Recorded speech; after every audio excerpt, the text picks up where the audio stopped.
नमस्कार, स्वागत है आपका आराधना चैनल पे।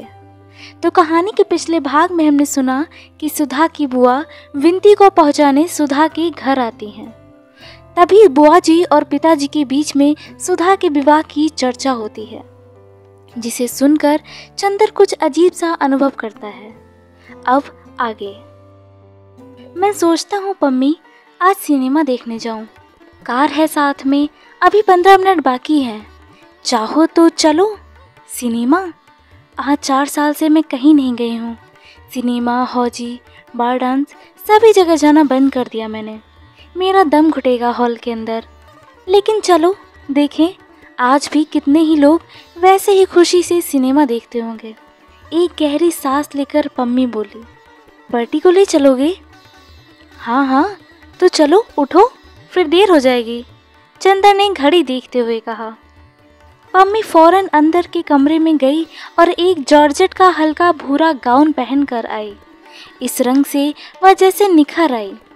चंदर ने उसकी ओर देखा तो वह लजा गई और बोली, इस तरह से मत देखो, मैं जानती हूँ यह मेरा सबसे अच्छा गाउन है, इसमें कुछ अच्छी लगती होंगी, चलो।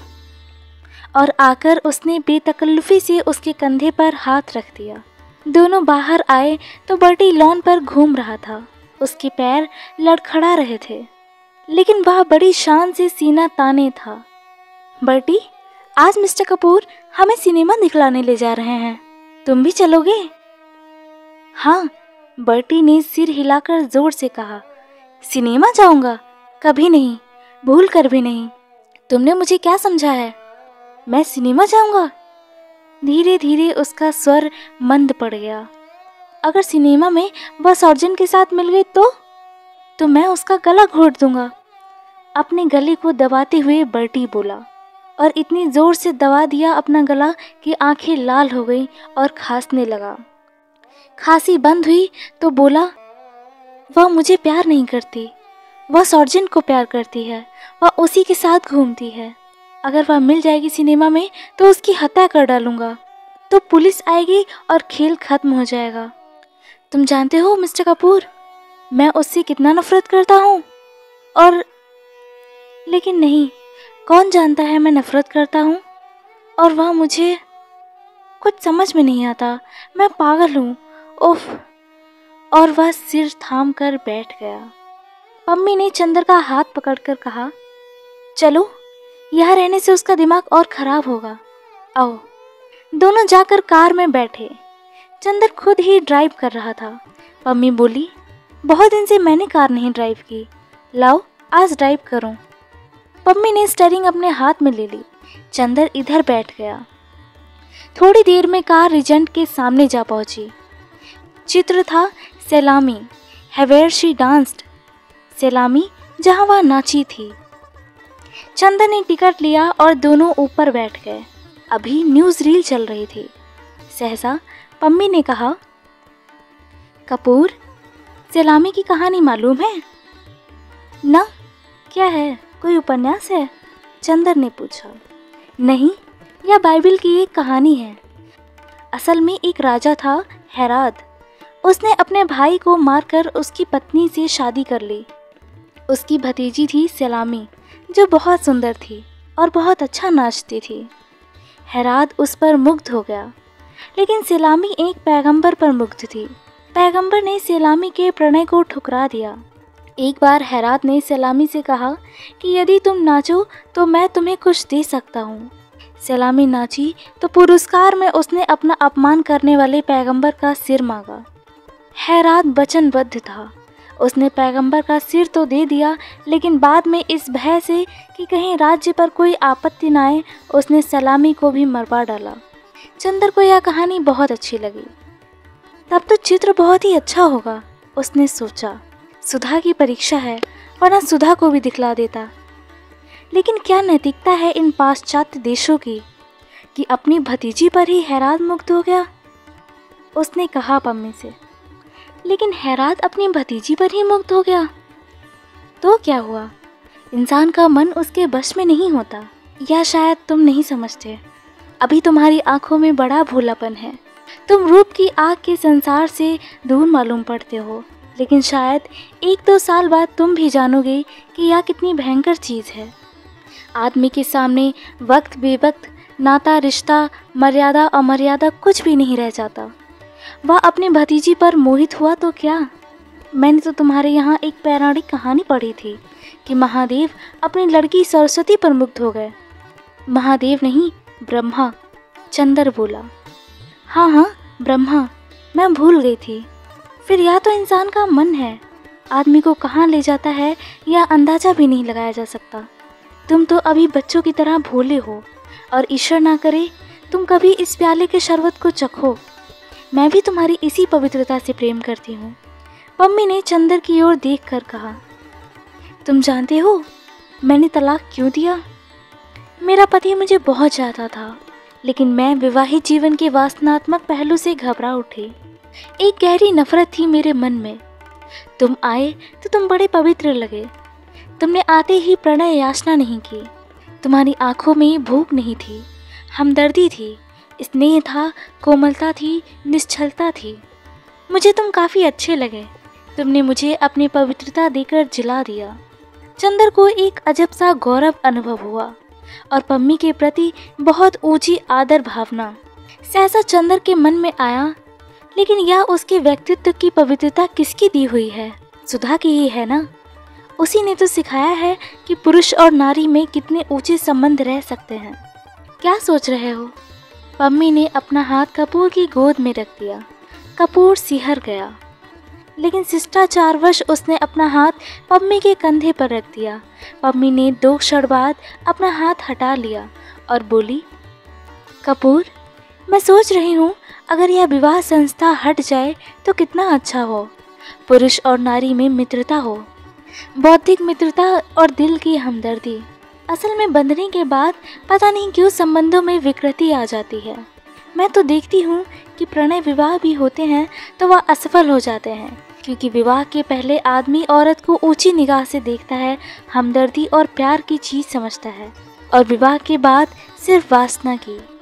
मैं तो प्रेम में भी विवाह पक्ष में नहीं हूँ और प्रेम में भी वासना का विरोध करती हूँ। लेकिन हर लड़की ऐसे थोड़ी ही होती है, चंदर बोला। तुम्हें वासना से नफरत हो, लेकिन हर एक को तो नहीं। हर एक को होती है। लड़कियां बस वासना की झलक, एक हल्की सिरहन पसंद करती हैं, बस उसी के पीछे उन पर चाहे जो दोष लगाया जाए। लेकिन अधिकतर लड़कियां कम वासना प्रिय होती हैं और लड़के ज़्यादा। चित्र शुरू हो गया, वह चुप हो गई, लेकिन थोड़ी देर में मालूम हुआ कि चित्र भ्रमात्मक था। वह बाइबिल की सलामी की कहानी नहीं थी, वह एक अमेरिकन नर्तकी और कुछ डाकुओं की कहानी थी। पम्मी ऊब गई। अब जब डाकू पकड़कर सलामी को एक जंगल में ले गए तो इंटरवल हो गया और पम्मी ने कहा, अब चलो। आधे घंटे ही चित्र से तबीयत ऊब गई। दोनों उठ खड़े हुए और नीचे आए। कपूर, अब की बार तुम ड्राइव करो, पम्मी बोली। नहीं, तुम ही ड्राइव करो, कपूर बोला। कहाँ चले? पम्मी ने स्टार्ट करते हुए कहा। जहाँ चाहो, कपूर ने विचारों में डूबे हुए कहा। पम्मी ने गाड़ी खूब तेज चला दी। सड़कें साफ थी। पम्मी का कॉलर फहराने लगा और उड़कर चंदर के गालों पर थपकियां लगाने लगा। चंदर दूर खिसक गया। पम्मी ने चंदर की ओर देखा और बजाय कॉलर ठीक करने के गले का एक बटन और खोल दिया और चंदर को पास खींच लिया। चंदर चुपचाप बैठ गया। पम्मी ने एक हाथ स्टीयरिंग पर रखा और एक हाथ से चंदर का हाथ पकड़े रही, जैसे वह चंदर को दूर नहीं जाने देगी। चंदर के बदन में एक हल्की सिरहन नाच रही थी। क्यों? शायद इसलिए कि हवा ठंडी थी, या शायद इसलिए कि... फिर उसने पम्मी का हाथ अपने हाथ से हटाने की कोशिश की। पम्मी ने हाथ खींच लिया और कार के अंदर की बिजली जला दी। कपूर चुपचाप ठाकुर साहब के बारे में सोचता रहा। कार चलती रही। जब चंदर का ध्यान टूटा तो उसने देखा कि कार मैकफर्सन लेक के पास रुकी है। दोनों उतरे। बीच में सड़क थी। इधर नीचे उतरकर झील और उधर गंगा बह रही थी। 8 बजा होगा। रात हो गई थी। चारों तरफ सन्नाटा था। बस सितारों की हल्की रोशनी थी। मैकफर्सन झील काफ़ी सूख गई थी। किनारे किनारे मछली मारने के मचान बने थे। इधर आओ, पम्मी बोली, और दोनों नीचे उतरकर मचान पर जा बैठे। पानी का धरातल शांत था, सिर्फ कहीं कहीं मछलियों के उछलने या सांस लेने से पानी हिल जाता था। पास ही के नीवा गांव में किसी के यहाँ शादी थी, जो शहनाई का हल्का स्वर हवाओं की तरंगों पर हिलता डुलता हुआ आ रहा था। दोनों चुपचाप थे। थोड़ी देर बाद पम्मी ने कहा, कपूर चुप रहना, कुछ बात मत करना। उधर देखो, पानी में सितारों का प्रतिबिंब देख रहे हो? चुपके से सुनो, ये सितारे क्या बात कर रहे हैं। पम्मी सितारों की ओर देखने लगी। कपूर चुपचाप पम्मी की ओर देखता रहा। थोड़ी देर बाद सहसा पम्मी एक बांस से टिक कर बैठ गई। उसके गले के 2 बटन खुले हुए थे और उसमें से रूप की चांदनी फटी पड़ती थी। पम्मी आंखें बंद किए बैठी थी। चंदर ने उसकी ओर देखा और फिर जाने क्यों उसे देखा नहीं गया। वह सितारों की ओर देखने लगा। पम्मी के कॉलर के बीच से सितारे टूट टूट कर बरस रहे थे। सहसा पम्मी ने आंखें खोल दी और चंदर का कंधा पकड़ कर बोली, कितना अच्छा हो अगर आदमी हमेशा संबंधों से दूरी बनाए रखे। ये सितारे हैं, देखो कितने नज़दीक हैं, करोड़ों बरस से साथ हैं, लेकिन कभी एक दूसरे को छूते तक नहीं। तभी तो संग निभाया जा सकता है। सहसा उसकी आवाज़ में जाने क्या छलक आया कि चंदर जैसे मदहोश हो गया। वह बोली, ऐसा हो कि आदमी अपने प्रेमास्पद को निकटतम लाकर छोड़ दे, उसको बांधे ना। कुछ ऐसा हो कि होठों के पास खींचकर छोड़ दे। और पम्मी ने चंदर का माथा होठों तक लाकर छोड़ दिया। उसकी गरम गरम सांसें चंदर की पलकों पर बरस गईं। कुछ ऐसा हो कि आदमी उसे अपने हृदय तक खींचकर फिर हटा दे। और चंदर को पम्मी ने अपनी बाहों में घेर कर अपने वृक्ष तक खींचकर छोड़ दिया। वृक्ष की गरमाई चंदर के रोम रोम में सुलग उठी। वह बेचैन हो उठा। उसके मन में आया कि वह अभी यहाँ से चला जाए। जाने कैसा लग रहा था उसे। सहसा पम्मी बोली, लेकिन नहीं, हम लोग मित्र हैं। और कपूर, तुम बहुत पवित्र हो, निष्कलंक हो, और तुम पवित्र रहोगे। मैं जितनी दूरी, जितना अंतर, जितनी पवित्रता पसंद करती हूँ वह तुम में है और हम लोगों में हमेशा रहेगी, जैसे इन सितारों में निभती आई है। चंदर चुपचाप सोचने लगा, वह पवित्र है। एकाएक उसका मन जैसे ऊबने लगा, जैसे एक बिगहा शिशु घबरा कर उसे नीड के लिए तड़प उठता है, वैसे ही वह इस वक्त तड़प उठा सुधा के पास जाने के लिए। क्यों? पता नहीं क्यों, यहाँ कुछ है जो उसे जकड़ लेना चाहता है। वह क्या करे? पम्मी उठी, वह भी उठा। वास का मचान हिला, लहरों में हरकत हुई। करोड़ों साल से अलग और पवित्र सितारे हिले, आपस में टकराए और चूर चूर होकर बिखर गए। रात भर चंदर को नींद नहीं आई। अब गर्मी काफ़ी पड़ने लगी थी। एक सूती चादर से ज़्यादा नहीं ओढ़ा जाता था और चंदर ने वह भी ओढ़ना छोड़ दिया था। लेकिन उस दिन रात को अक्सर एक अजब सी कपकपी उसे झकझोर रही थी और वह कसकर चादर लपेट लेता था। फिर जब उसकी तबीयत घुटने लगती तो वह उठकर बैठता था। उसे रात भर नींद नहीं आई। बार बार झपकी आई और लगा कि खिड़की के बाहर सुनसान अंधेरे से कोई अजब सी आवाज़ें आ रही हैं और नागिन बनकर उसकी सांसों में लिपट जाती है। वह परेशान हो उठता था। इतने में फिर कहीं से कोई मीठी सतरंगी संगीत की लहर आती है और उसे सचेत और सजग कर जाती है। एक बार उसने देखा कि सुधा और गेसु कहीं चली जा रही हैं। उसने गेसु को कभी नहीं देखा था, लेकिन उसने सपने में गेसु को पहचान लिया। लेकिन गेसु तो पम्मी की तरह गाउन पहने हुए थी। फिर देखा कि विंती रो रही है और इतना बिलक बिलक कर रो रही है कि तबीयत घबरा जाए। घर में कोई नहीं है। चंदर समझ नहीं पाता कि वह क्या करे।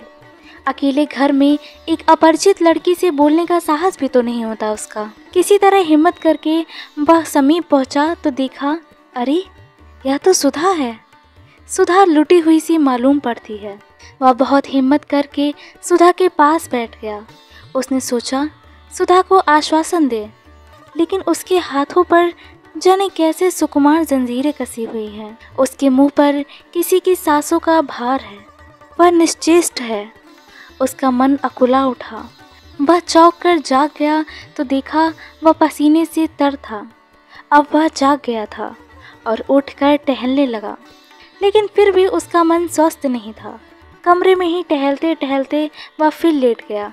लगा जैसे सामने की खुली खिड़की से सैकड़ों तारे टूट टूट कर भयानक तेजी से आ रहे हैं और उसके माथे पर टकरा टकरा कर चूर चूर हो जाते हैं। एक मर्मांतक पीड़ा उसकी नसों में खौल उठी और लगा जैसे उसके अंग अंग में चिताएं धधक रही हैं। जैसे तैसे रात कटी और सुबह उठते ही वह यूनिवर्सिटी जाने से पहले सुधा के यहाँ गया। सुधा लेटी पढ़ रही थी। डॉक्टर शुक्ला पूजा कर रहे थे। बुआ जी शायद रात को चली गई थी, क्योंकि विंती बैठी तरकारी काट रही थी और खुश नजर आ रही थी। चंदर सुधा के कमरे में गया। देखते ही सुधा मुस्कुरा पड़ी। बोली कुछ नहीं, लेकिन आते ही उसने चंदर के अंग अंग को अपनी निगाहों के स्वागत में समेट लिया। चंदर सुधा के पैरों के पास बैठ गया। कल रात को तुम कार लेकर वापस आए और चुपके से चले गए, सुधा बोली। कहो, कल कौन सा खेल देखा? कल बहुत बड़ा खेल देखा, बहुत बड़ा खेल, सुधी, चंदर व्याकुलता से बोला। अरे जाने कैसा मन हो गया कि रात भर नींद ही नहीं आई। और उसके बाद चंदर सब बता गया। कैसे वह सिनेमा गया, उसने पम्मी से क्या बात की, उसके बाद कैसे कार पर उसने चंदर को पास खींच लिया, कैसे वे लोग मैकफर्सन झील गए और वहाँ पम्मी पागल हो गई, फिर कैसे चंदर को एकदम सुधा की याद आने लगी, और फिर रात भर चंदर को कैसे कैसे सपने आए। सुधा बहुत गंभीर होकर मुंह में पेंसिल दबाए कोहनी टेके बस चुपचाप सुनती रही और अंत में बोली, तो तुम इतना परेशान क्यों हो चंदर? उसने तो अच्छी ही बात कही थी। तुम मुझे अभी तक नहीं समझ पाई।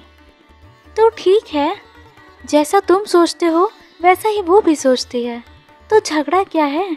क्यों, तुम उदास क्यों हो इतने? सुधा बड़े अचरज से बोली। लेकिन उसका व्यवहार कैसा है? चंदर ने सुधा से कहा। ठीक तो है, उसने बता दिया तुम्हें कि इतना अंतर होना चाहिए। समझ गए, तुम लालची आदमी, चाहते होगे कि यह भी अंतर ना रहे, इसलिए तुम उदास हो गए। छी। होठों में मुस्कुराहट और आंखों में शरारत की झलक छिपाते हुए सुधा बोली। तुम तो मजाक करने लगी, चंदर बोला। सुधा सिर्फ चंदर की ओर देखकर मुस्कुराती रही। चंदर सामने लगी हुई तस्वीर की ओर देखता रहा। फिर उसने सुधा के कबूतरों जैसे उजले मासूम नन्हे पैर अपने हाथ में लिए और भर्राई हुई आवाज़ में बोला, सुधा, तुम कभी हम पर विश्वास न हार बैठना। सुधा ने किताब बंद करके रख दी और उठकर बैठ गई। उसने चंदर के दोनों हाथ अपने हाथ में लेकर कहा, पागल कहीं के, हमें कहते हो अभी सुधा में बचपन है और तुम में क्या है? बाहरे चुरमुई के फूल। किसी ने हाथ पकड़ लिया, किसी ने बदन छू लिया तो घबरा गए। तुमसे अच्छी लड़कियां होती हैं, सुधा ने उसके दोनों हाथ झचकोड़ते हुए कहा। नहीं सुधी, तुम नहीं समझती। मेरी ज़िंदगी में एक ही विश्वास की चट्टान है, वह हो तुम। मैं जानता हूँ कि कितने ही जल प्रलय हों, लेकिन तुम्हारे सहारे मैं हमेशा ऊपर रहूँगा। तुम मुझे डूबने नहीं दोगे। तुम्हारे ही सहारे मैं लहरों से भी खेल सकता हूँ, लेकिन तुम्हारा विश्वास अगर कभी हिला तो मैं किन अंधेरों की गहराइयों में डूब जाऊँगा या कभी मैं सोच नहीं पाता, चंदर ने बड़े कतार स्वर में कहा। सुधा बहुत गंभीर हो गई। क्षण भर वह चंदर के चेहरे की ओर देखती रही, फिर चंदर के माथे पर झूलती हुई लट को ठीक करती हुई बोली, चंदर, और मैं किसके विश्वास पर चल रही हूँ? बोलूँ? लेकिन मैंने तो कभी नहीं कहा कि चंदर अपना विश्वास मत हारना। और क्या कहूँ, मुझे अपने चंदर पर पूरा विश्वास है और मरते दम तक विश्वास रहेगा। फिर तुम्हारा मन इतना डगमगा क्यों गया? बुरी बात है ना? चंदर ने सुधा के कंधे पर अपना सिर रख दिया। सुधा ने उसका हाथ लेकर कहा, लाओ, यहाँ छुआ था पम्मी ने तुम्हें, और उसका हाथ होठों तक ले गई। चंदर काँप गया कि आज सुधा को क्या हो गया है, लेकिन होठों तक हाथ ले जाकर झाड़ने फूकने की तरह सुधा ने फूंक कर कहा, जाओ, तुम्हारे हाथ से पम्मी के स्पर्श का जहर उतर गया। अब तो ठीक हो गए, पवित्र हो गए, छू मंतर। चंदर हंस पड़ा उसका मन शांत हो गया। सुधा में जादू था, सचमुच जादू था। विंती 2 प्याले चाय ले आई। सुधा बोली, अपने लिए भी लाओ। विंती ने सिर हिलाया। सुधा ने चंदर की ओर देखकर कहा, ये पगली जाने क्यों तुमसे शर्माती है? शर्माती कहाँ हूँ? विंती ने प्रतिवाद किया और प्याला भी ले आई और ज़मीन पर बैठ गई। सुधा ने प्याला मुंह से लगाया और बोली, चंदर, तुमने पम्मी को गलत समझा है। पम्मी बहुत अच्छी लड़की है, तुमसे बड़ी भी है और तुमसे ज़्यादा समझदार और उसी तरह व्यवहार भी करती है। तुम अगर कुछ सोचते हो तो वो गलत सोचते हो। मेरा मतलब समझ गए ना? जी हाँ गुरुआनी जी, अच्छी तरह से। चंदर ने हाथ जोड़कर विनम्रता से कहा। विंती हंस पड़ी और उसकी चाय छलक गई। नीचे रखी हुई चंदर की जरीदार पेशावरी जूतियां भीग गईं। विंती ने झुककर एक अंगोछे से उसे पूछना चाहा तो सुधा चिल्ला उठी, हाँ हाँ, छुओ मत, कहीं इनकी जूतियां भी बाद में आके रोने ना लगे। सुन विंती, एक लड़की ने कल इन्हें छू लिया तो ये आज उदास थे। अभी तुम इनकी जूतियां छुओगी तो कहीं जाके कोतवाली में रिपोर्ट न कर दे। चंदर हंस पड़ा और उसका मन धुलकर ऐसे निखर गया जैसे शरद का नीलाभ आकाश। अब पम्मी के यहाँ कब जाओगे? सुधा ने शरारत भरी मुस्कुराहट से पूछा। कल जाऊँगा। ठाकुर साहब पम्मी के हाथ अपनी कार बेच रहे हैं तो कागज़ पर दस्तखत करना है। चंदर ने कहा, अब मैं निडर हूँ। कहो विंती, तुम्हारे ससुर का कोई खत नहीं आया? विंती शर्मा गई। चंदर चल दिया। थोड़ी दूर जाकर फिर मुड़ा और बोला, अच्छा सुधा, आज तक जो काम हो बता दो, फिर 1 महीने तक मुझसे कोई मतलब नहीं। हम थीसिस पूरी करेंगे, समझी? समझे, हाथ पटक कर सुधा बोली। और सचमुच 1.5 महीने तक चंदर को होश ही नहीं रहा कि कहाँ क्या हो रहा है। विसरिया रोज सुधा और विंती को पढ़ाने आता रहा। सुधा और विंती दोनों का ही इम्तिहान खत्म हो गया। पम्मी 2 बार सुधा और चंदर से मिलने आई, लेकिन चंदर एक बार भी उसके यहाँ नहीं गया। मिश्रा का एक खत बरेली से आया, लेकिन चंदर ने उसका भी जवाब नहीं दिया। डॉक्टर साहब ने अपनी पुस्तक के 2 अध्याय लिख डाले, लेकिन उसने एक दिन भी बहस नहीं की। विंती उसे बराबर चाय, दूध, नाश्ता, शरबत और खरबूजा देती रही, लेकिन चंदर ने एक बार भी उसके ससुर का नाम लेकर नहीं चढ़ाया। सुधा क्या करती है, कहाँ जाती है, चंदर से क्या कहती है, चंदर को कोई होश नहीं। बस उसका पेन, उसके कागज़, स्टडी रूम की मेज़ और चंदर है कि आखिरी थीसिस पूरी करके ही माना। 7 मई को जब उसने अपनी थीसिस का आखिरी पन्ना लिखकर पूरा किया और संतोष की सांस ली तो देखा कि शाम के 5 बजे है और साइबान में अभी पर्दा पड़ा है, लेकिन धूप उतार पर है और लू बंद हो गई है। उसकी कुर्सी के पीछे एक चटाई बिछाए हुए सुधा बैठी है। होगियों का आधा पढ़ा हुआ उपन्यास बगल में खुला हुआ आधा पड़ा है और आप चंदर की एक मोटी सी इकोनॉमिक्स की किताब खोले उस पर कलम से कुछ गोदागोदी कर रही हैं।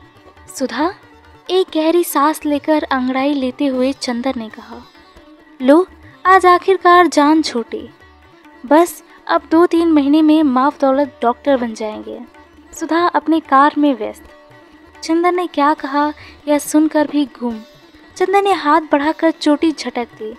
हाय रे, हमें नहीं अच्छा लगता चंदर, सुधा बिगड़ कर बोली।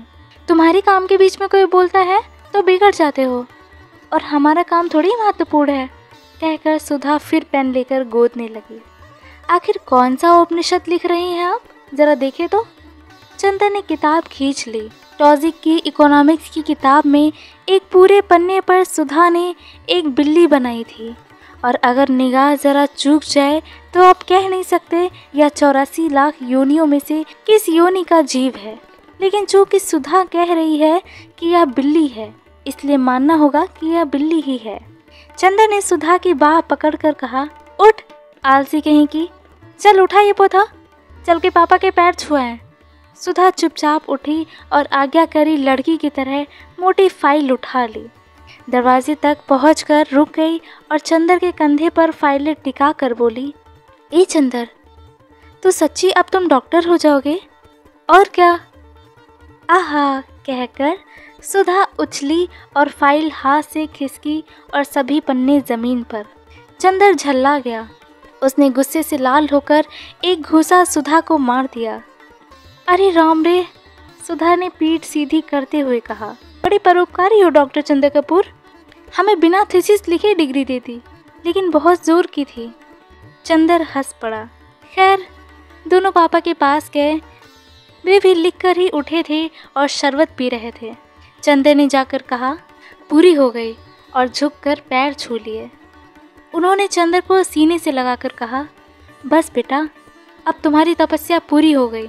अब जुलाई से यूनिवर्सिटी में ज़रूर आ जाओगे तुम। सुधा ने पोथा कोच पर रख दिया और अपने पैर बढ़ाकर खड़ी हो गई। ये क्या? पापा ने पूछा। हमारे पैर नहीं छूएंगे क्या? सुधा ने गंभीरता से कहा। चल पगली, बहुत बदतमीज़ होती जा रही है, पापा ने कृत्रिम गुस्से से कहा। चंदर, बहुत सिर चढ़ गई है, ज़रा दबा कर रखा करो। तुमसे छोटी है कि नहीं? अच्छा पापा, आज तो मिठाई मिलनी चाहिए, सुधा बोली।